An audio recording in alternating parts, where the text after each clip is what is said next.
itu jelmaan dari sebuah prajurit yang dikutuk oleh Raden Wijaya karena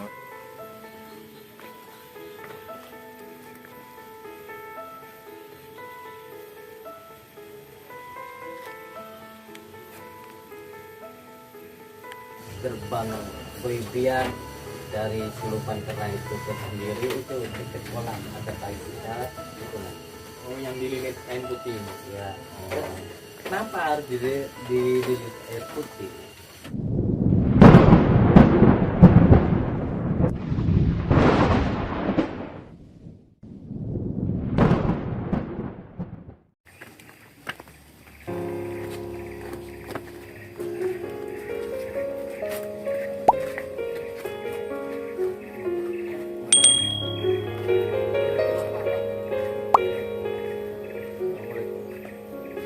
Assalamualaikum warahmatullahi wabarakatuh. Dimanapun anda berada, salam berdoa, salam hormat kepada kalian semuanya. Semoga kita senantiasa dalam lindungan Allah Subhanahu Wa Taala. Assalamualaikum warahmatullahi wabarakatuh. Baik sahabat, dimanapun kalian semua berada. Saat ini di perjalanan kita kedua eksplor di Mojokerto, kita sekarang mengunjungi pertigaan Jolotundo tepatnya di Mojokerto Kawas. Ini pertikaannya ada di atas. Ini sudah putih beragam.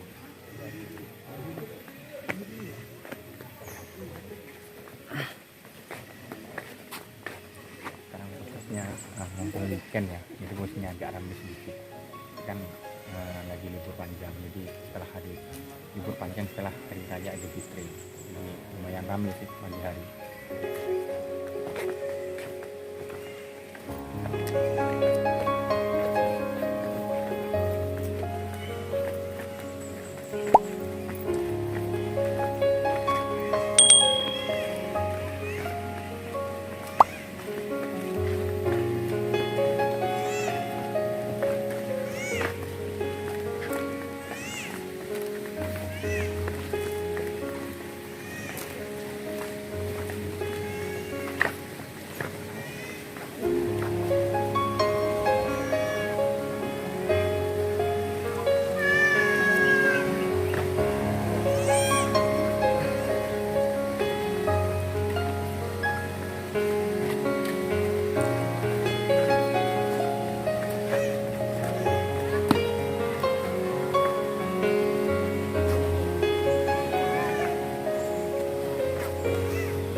masih tetap ya di pertitaan Jolotundo, tempatnya di Kabupaten Mojokerto.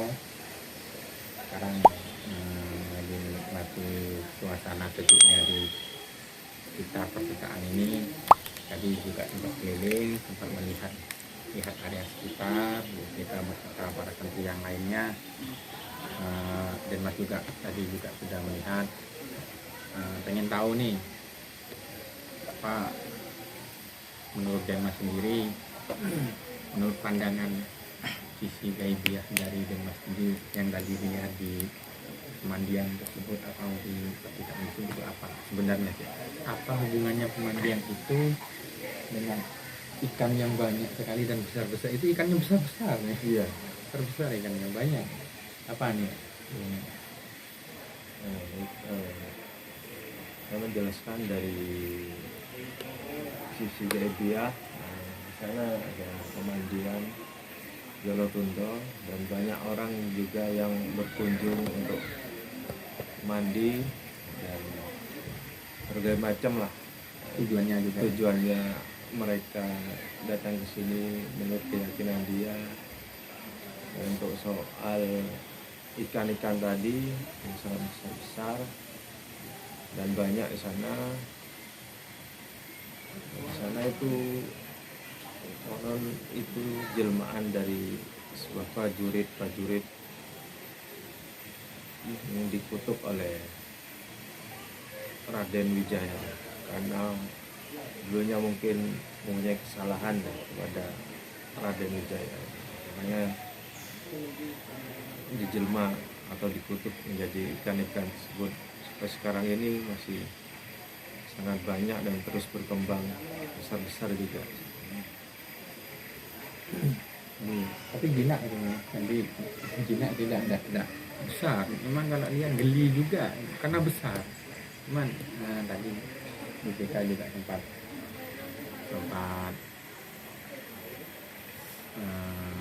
mencoba memegang salah satu ikan itu, ternyata ya nggak gigit juga sih, tapi kita sendiri juga geli juga karena ukurannya yang besar emang. Kita banyak juga pengunjung yang juga masuk makan, yang bermain, mandi juga, dan juga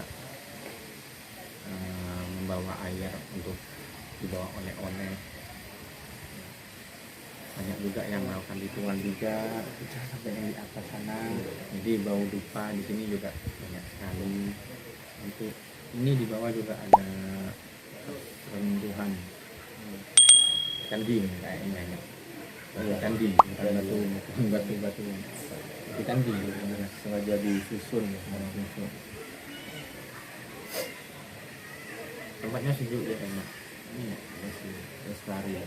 alami sekali, pohonnya masih besar di sini. Jalannya kalau dari kota Mojokerto itu enak sih jalannya. 90% jalannya bagus, cuman untuk mendekati dari pintu masuk loket pertama itu menuju ke pertikaan itu tanjakannya kurang lebih 45 derajat. Jadi memang harus kendaraan yang memang benar-benar prima. Kalau jalannya sih mulus, enak, cuman ya tanjakannya memang mengerikan juga. Jadi untuk para pengunjung yang ingin datang ke sini, yang pengen datang ke sini, terutama di musim penghujan, harap berhati-hati karena posisi tanjakannya itu panjang sekali, panjang kurang lebih 1 kilometer. Dan itu 45 derajat. Untuk tiket masuk tadi per orang enggak keliru itu Rp10.000 per orang. Tapi enak sih, segi fasilitas sama lingkungannya yang kita buat santai, sejuk untuk melepas penat. Kita kegiatan kita sehari-hari untuk melepas penat, untuk refreshing, pandangan, otak juga di sini seger. Apalagi setelah pandemi, menurut penelitian juga, saya pernah membaca salah satu penelitian di sini juga salah satu bukan nomor satu ya, salah satu sumber air paling bagus di dunia. Yang pertama itu tentu saja air Zam-Zam. Nah, nomor 2-nya menurut penelitian yang saya baca itu ya ini wallahu a'lam.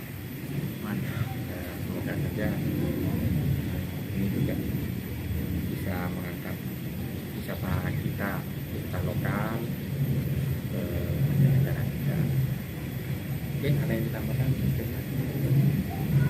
Ini nanti bisa ditambahkan dengan Merdeka dengan sisi keilmuannya yang lain tentang apa sih kok dikasih nama Jolotundo, apa hubungannya dengan Raden Wijaya dan segala macamnya. Nanti kita tanya-tanya langsung ke Merdeka, karena kita tidak bisa melakukan penelusuran, tidak bisa melakukan informasi dengan cara mengimunisasi juga.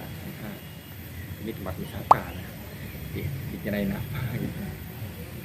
Ya, mungkin nanti BPK bisa menjelaskan lebih gamblangnya tentang tempat ini. Terus ikuti terus keseruan kami, terus tonton videonya sampai selesai. Assalamualaikum warahmatullahi wabarakatuh.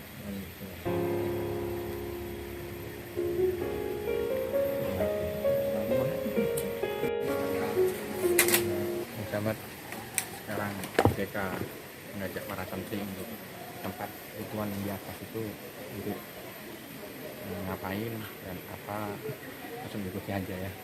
Dan juga kita mesti nyari jalannya.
Bismillahirrahmanirrahim. Assalamualaikum warahmatullahi wabarakatuh. Sahabat Ashabul Kahfi, dimanapun kalian semua berada, di kesempatan yang sama kita masih berada di Kabupaten Mojokerto. Tepatnya kita sekarang ada di pertitaan Jolotundo. Tadi sudah ekspor, sudah keliling. Nah, seperti apa tempatnya, situasinya juga ramai sekali ya. Itu sumber mata air. Menurut sejarah, sumber mata air itu sumber mata air di era Raja Airlangga kurang lebihnya. Prabu Airlangga. Tadi juga saya beserta beberapa santri juga merasakan mandi di sumber air. Memang ada tempatnya untuk mandi, sudah dibedakan antara laki-laki dan perempuan. Di situ juga di kolam yang bawah banyak sekali ikan-ikan, entah itu ikan apa joboknya, dan itu besar-besar sekali ya. Ikannya itu besar-besar sekali. Menurut cerita juga konon ikan-ikan yang di sana itu adalah prajurit yang dikutuk oleh Raden Wijaya karena mempunyai kesalahan, kurang lebihnya seperti itu. Juga di sekitar perkotaan banyak yang beraktivitas seperti mengambil air untuk dikonsumsi, mungkin untuk berobat, karena salah satu mata air di sini itu salah satu sumber mata air terbaik di dunia setelah air Zam-Zam menurut penelitian. Banyak juga melakukan ritual, berwisata juga, karena udaranya juga jadi sejuk. Ini kabutnya lagi tebal sekali, masih belum menjelang sore hari, suasananya sejuk, lingkungannya masih alami, pohonnya masih besar-besar, jadi untuk refresh otak sangat disarankan ke tempat ini. Dari segi gaibiah, mungkin Gus Deka bisa menjelaskan secara rinci menurut Gus Deka sendiri apa nih Gus? Menurut Gus Deka dari sisi gaibiah di pertigaan Jolotundo ini, terutama di mata air itu. Terima kasih sahabat. Jika dilihat dari sisi beliau, banyak sekali yang melakukan ritual daripada wisata juga. Mungkin 80% mereka datang ke sini untuk mengharapkan sesuatu. Paling banyak yang saya perhatikan di sini ini pesugihan kera, siluman kera ya. Terus tadi kita bahas tentang ikan yang di kolam sana. Mungkin itu hanyalah mitos, karena saya perhatikan ya ikan biasa aja, mungkin warga aja yang bawa ke sini diperbesar karena sumber mata airnya bagus sekali bagi ikan gitu. Makanya ikannya bisa besar gitu. Kandungan mineralnya juga besar. Kandungan mineralnya juga bagus. Jadi tadi juga tanya ke beberapa orang sekitar, katanya ada pengunjung yang kesini membawa ikan masih ukuran agak kecil, 10 ekor diletakkan di sini karena kandungannya airnya di sini sangat bagus. Jadi perkembangan cepat. Juga orang yang berkunjung itu membeli makan ikan, sembari menemani buah hatinya yang lagi mandi, jadi sambil makan ikan, ngasih makan ikan. Jadi cepat besar. Juga saya menyarankan jika malam-malam tertentu kalau rame, kalau kencing janganlah di kolam, nanti kan jadi najis. Kencing di kamar mandi, masa di kolam. Saling menghargai lah istilahnya kita. Itu kenapa katanya kencing di sana? Nggak tahu, mungkin kebetulan tuh kencing di kolam buat mandi sama orang-orang ini. Karena tempatnya juga kecil, nggak besar kapasitas untuk nggak nyampe 10 orang. Banyak sekali terlilit utang,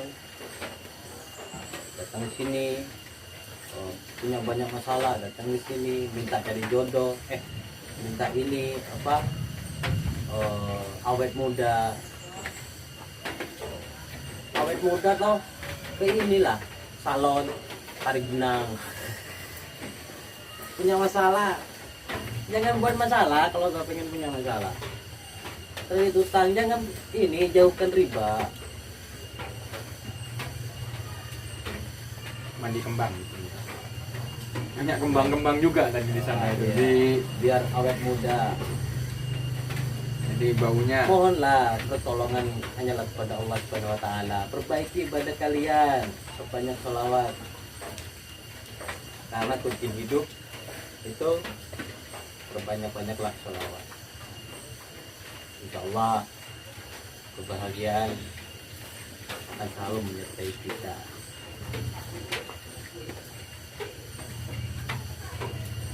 Untuk sejarahnya menurut versi gaibnya mereka sendiri gimana nih? Apa ini nama Jolotundo dan apa kaitannya dengan Prabu Airlangga?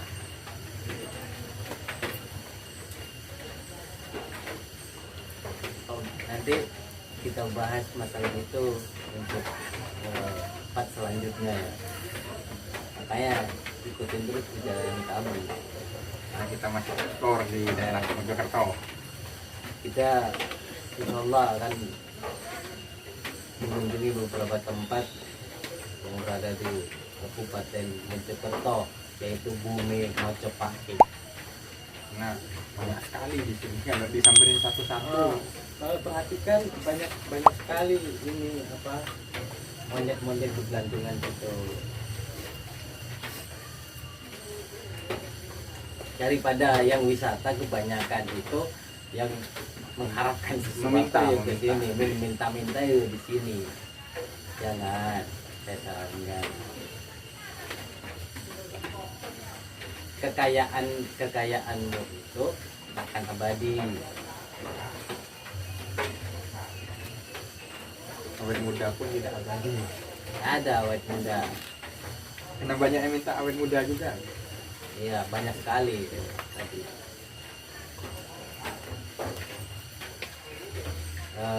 Dan saya pun juga tadi cari lokasi buat melakukan proses mediumisasi karena menarik bagi saya siluman monyet ini untuk diajak komunikasi. Cuman masalahnya di bawah itu kan ramai, Tempat wisata banyak orang.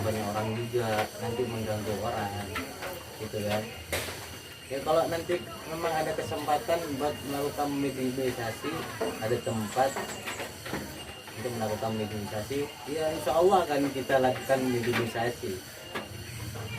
Itu nanya-nanya, ungkap-ungkap ada apa sebenarnya tempat ini, bagaimana sejarahnya gitu kan. Baik, mungkin itu aja ya sahabat perjalanan explore kita hari ini, karena tidak memungkinkan kita untuk melakukan proses mediumisasi. Nah, kalau kita melakukan proses mediumisasi di banyak orang juga malah merepotkan semuanya, dikirain atraksi kita. Jadi mencari lokasi juga yang aman buat mediatornya juga kita pertimbangkan itu semua. Takutnya kan lepas kendali, seperti yang kemarin sering juga lepas kendali. Juga para santri yang lainnya juga kadang kan sudah menghandle tapi lepas kendalinya yang tidak diduga-duga, jadi membahayakan. Ya kalau kita menguasai lokasi, masalahnya ini kita kan di negeri seberang. Jadi insya Allah tetap kami usahakan untuk lengkap istri yang ada di sini. Terus ikuti aja perjalanan kami selanjutnya sampai selesai. Saya mohon maaf, saya ngomong sambil merokok karena tamu juga sekarang betul kita kedinginan juga. Mohon maaf sekali jika saya sambil merokok ngomong Posisinya karena kondisi cuaca sangat tinggi sekali, habis hujan ya sahabat. Kebetulan tadi hujan juga. bisa dilihat di sana kabutnya. Jarak pandang sudah 5 meter kayaknya. Jarak pandang sudah 5 meter. Ini jalannya sangat curam sekali. Bagus sih jalannya, cuman curam 45 derajat. Jadi kita untuk menjaga keamanan kita berkendara menunggu agak terang sedikit. Mungkin ada tambahan Bu? Dan posisinya gerbang Boibia dari Silupan Kera itu tersendiri itu dekat kolam, ada kayu besar itulah. Oh, yang dililit kain putih. Ya. Oh. Kenapa harus dililit air putih? Karena kayu yang besar itu mengandung banyak air. Menyerap banyak air juga. Terus hubungannya apa nih? Kok dikasih kain putih sama mengandung banyak air, tanda apa? nanti juga kita bahas tentang ini menarik ini. Menarik. Karena ada yang warnanya lain juga. Iya. Nah, ada yang warnanya. Bukannya warnanya lain, warnanya hitam sama putih. Ya, hitam sama putih. Ada yang Berhubung hitamnya luntur, jadi ada yang putih polos, ada yang variasi, sedikit variasi juga ada. Oke, cukup dulu penjelasannya. iya. Cukup. Nanti kita explore lagi, kita usahakan untuk minimisasi untuk mengungkap misteri yang ada di sana agar kita menjadi edukasi buat kita semuanya. Jadi meminta itu Jangan bikin sembarangan. jangan bikin sembarangan, jangan meminta kepada selain Allah, karena ada sosok-sosok yang seperti itu yang memanfaatkan. Jadi Ada sosok-sosok tak kasat mata sedang mengintai keimanan kita. malah dibuat kesempatan. Waspadalah, waspada. Adalah.